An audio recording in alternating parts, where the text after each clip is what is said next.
Good evening, everyone. Thanks for joining us for this edition of Wave Extra tonight. And we're joined here in studio by Congressman Brett Guthrie. Thanks for having me here. Thank you for being here, Congressman. And of course, the experience you're bringing, some questions I had for you in particular with kind of the work you discuss in your committee as chair. Right. I haven't had a chance to talk to you since we learned yesterday in particular with the new investment Apple is making in Kentucky. And I know, it's for different districts for your congressmen, for your peers in Congress. But to say, that big news about such investment, where do you see this fitting into a conversation about manufacturing investing? And obviously, Kentucky would want to benefit from some of that, but just as a larger economic playbook plan, where do you see that? Absolutely, and everything that President Trump does, and we focused on particularly in the bill that just passed this July, is tax cuts so that people, and tax investment, so they can write off investment, so we can have these kind of announcements. And the big thing that my committee focuses on, energy and commerce. I always say it takes energy to move commerce, is to make sure that we have the energy for the big data centers and AI. I know Apple plays in AI, Google, all the big ones. And Kentucky is well positioned for that. We're an energy state. We're an energy exporting state. And it takes, Bill Gates said one time, it takes the amount of power to do the city of Seattle, gigawatt of power, city of Seattle to do a data center. And that's amazing when you think about a Microsoft data center uses as much power as the city that it's in, but that's what it takes, and Kentucky should be well positioned to do that. What do you see as far as other sectors, and this sort of gets me into what we've seen at different investment announcements. So we discussed Apple. I'm sure you heard wind of when GE was discussing moving some of its appliance investments. So I guess my question is, where do you see your role within the committee or just in those discussions to sort of, and it's not to say, you would represent your constituents in Kentucky, but is it about leveraging each state's specific strengths as far as the resources that play? Right. So our job at the federal level is to make sure we have the right environment for the country to prosper and to continue to move forward.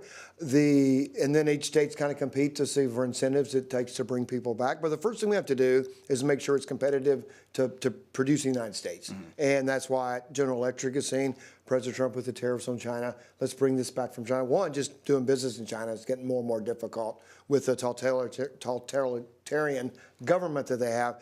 And so bringing this back is something that we do at the federal level, and then states compete. Of course, General Electric's been here for quite a while, for generations, and now it's very nice and a good move for Louisville that they're bringing these jobs back. For sure. So there's a bit of a discussion about the economy.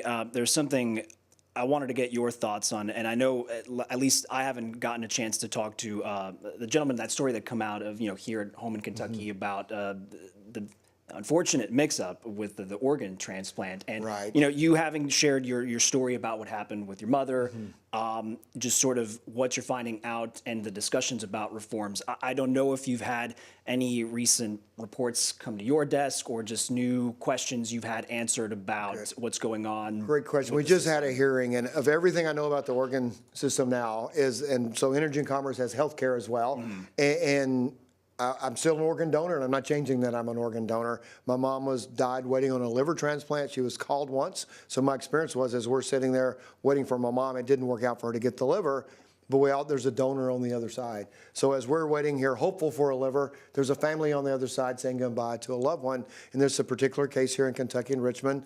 So when they withdraw, when they say it's time to withdraw a support, the doctor makes the determination the person, your loved one's not going to live, and we're going to withdraw a support. They take them to the operating room because once they withdraw a support, once they pass away, they can take the organs.